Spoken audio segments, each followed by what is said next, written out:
திமுக தான் அப்படின்ற ஆர்ப்பாட்டம்லாம் பண்ணீங்க, இன்னைக்கு வந்திருக்கீங்க உங்களுடைய. அதாவது ஜல்லிக்கட்டு ஏதோ நான் தொடங்கி வைக்க வந்திருப்பதாக யாரும் நீங்கள் கருத வேண்டாம். இந்த ஜல்லிக்கட்டு நடைபெற வேண்டும் என்று திராவிட முன்னேற்றக் கழகம் மட்டுமல்ல,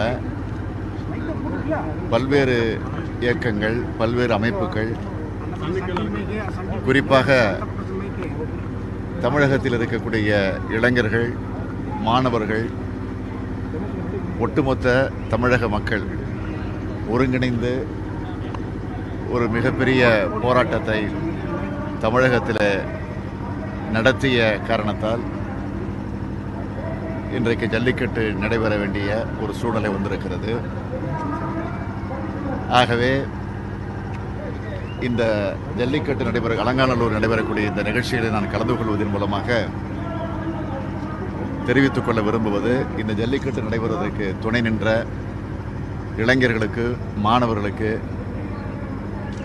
என்னுடைய இதயபூர்வமான வாழ்த்துக்களை, பாராட்டுக்களை, நன்றி உணர்வோடு நான் தெரிவித்துக் கொள்ள விரும்புகிறேன். அப்புறம் இதுக்கு முன்னாடி இந்த ஜல்லிக்கட்டில் நீங்கள் வரணும்னு என்னைக்காவது விரும்பி இருந்தீங்களா? நான் ஏற்கனவே பல ஆண்டுகளுக்கு முன்னால் இதே அலங்காநல்லூர் பகுதியில் நடைபெற்றிருக்கக்கூடிய ஜல்லிக்கட்டு விழாவில் கலந்து கொண்டிருக்கிறேன். அது மட்டுமல்ல, கடந்த ஜனவரி 3ஆம் தேதி நடைபெற்ற ஆர்ப்பாட்டத்தில், திராவிட முன்னேற்றக் கழகத்தின் சார்பில் நடைபெற்ற ஆர்ப்பாட்டத்தில் நான் கலந்து கொண்டு பேசுகிற போது இந்த ஜல்லிக்கட்டு நடைபெற வேண்டும், ஆக இந்த ஆண்டு நிச்சயம் நடைபெறும் என்ற நம்பிக்கை எனக்கு இருக்கிறது. அப்படி நடைபெறுகிற போது நிச்சயமாக இந்த அலங்காநல்லூர் பகுதிக்கு நான் வருவேன், அதில் பங்கேற்பேன் என்று சொன்னேன். ஆக அந்த உறுதிமொழி எந்த அளவிற்கு இன்றைக்கு நிறைவேற்றப்படுகிறது என்பதை எண்ணி பார்க்கிற போது நான் உள்ளபடியே மகிழ்ச்சி அடைகிறேன், பெருமைப்படுகிறேன்.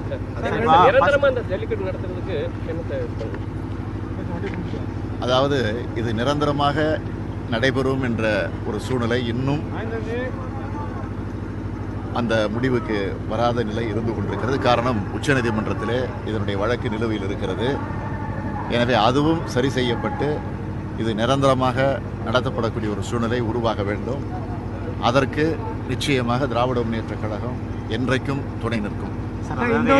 முதல்ல நீங்கள் சொன்னீங்க, ஆரம்பித்த உடனே சொன்னீங்க, நான் தான் ஆரம்பிக்க வச்சிருக்கேன்னு சொல்லிட்டு நினைச்சிடக்கூடாதுன்னு சொன்னீங்க. நான் இப்போ அதான் சொல்கிறேன்.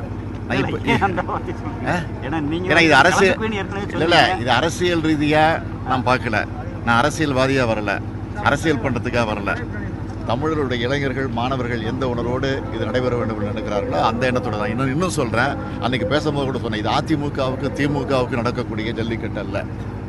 தமிழர்களுடைய கலாச்சாரம் காப்பாற்றப்பட வேண்டும், தமிழுடைய பண்பாடு காப்பாற்றப்பட வேண்டும் என்பதற்காக இந்த ஜல்லிக்கட்டு நடைபெற வேண்டும் என்பதிலே தான் திராவிட முன்னேற்றக் கழகம் அதிகமான அளவுக்கு அக்கறை எடுத்துக்கொண்டு. இப்போ ஜல்லிக்கட்டு பேச வந்திருக்கிற இடத்துல இல்லை, ஜல்லிக்கட்டு நடக்கிற இடத்துல அதிமுகவிற்கும் நடக்கக்கூடிய மல்லுக்கட்டை பற்றி நான் பேச விரும்பவில்லை.